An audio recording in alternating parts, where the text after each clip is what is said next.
In this video, I'm going to give you the answer to this question. The question is, what was the first message sent through Morse code? Now I'll give you the answer to this question, and the correct answer to the question is, what hath got Ruth? Well, that's the answer to the question.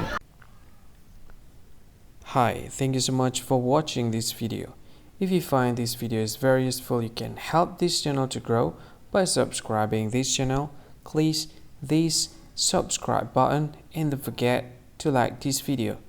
And if you find this video is not really good, or you don't really like this video, or you kind of feel that it's a little bit offensive or something like that, you can click this one, dislike button. You can do that anyway.